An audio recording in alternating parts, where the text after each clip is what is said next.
Au nom du Père, du Fils et du Saint-Esprit. Amen. Évangile de Jésus-Christ selon saint Matthieu. En ce temps-là, Jésus monta en barque, refit la traversée et alla dans sa ville de Capharnaüm. Et voici qu'on lui présenta un paralysé couché sur une civière. Voyant leur foi, Jésus dit au paralysé, « Confiance, mon enfant, tes péchés sont pardonnés. » Et voici que certains parmi les scribes se disaient, « Celui-là blasphème. » Mais Jésus, connaissant leurs pensées, demanda, « Pourquoi avez-vous des pensées mauvaises? En effet, qu'est-ce qui est le plus facile? Dire, tes péchés sont pardonnés, ou bien dire, lève-toi et marche? Eh bien, pour que vous sachiez que le Fils de l'homme a le pouvoir sur la terre de pardonner les péchés, Jésus s'adressa alors au paralysé, lève-toi, prends ta civière et rentre dans ta maison. Il se leva et rentra dans sa maison.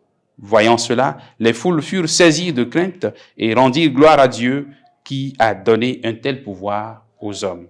Acclamons la parole de Dieu, louange à toi, Seigneur Jésus. Bien, chers frères et sœurs en Christ, nous sommes aujourd'hui le jeudi 30 juin. Nous rendons grâce à Dieu pour cette journée qu'il nous accorde.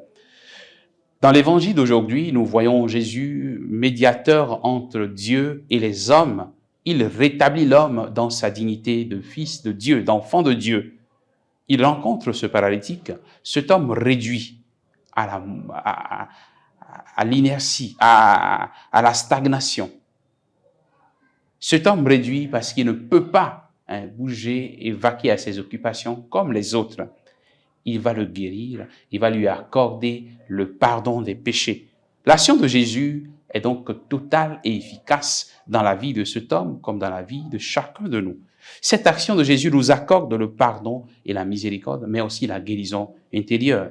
La puissance de Dieu, frères et sœurs, a pourtant besoin de notre foi. Jésus est puissant et son action est efficace dans notre vie, mais cette action a besoin de notre réponse. Et c'est ce qui s'est passé.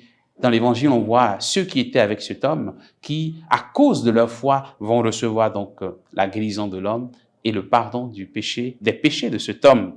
C'est grâce à la foi de ceux qui étaient avec cet homme que Jésus va lui accorder donc et le pardon et la guérison. Demandons la grâce de la foi, cette foi qui s'abandonne entre les mains de Dieu et qui se laisse guérir en toutes choses. Que le Seigneur nous bénisse et qu'il nous garde dans sa paix, au nom du Père et du Fils et du Saint-Esprit. Amen.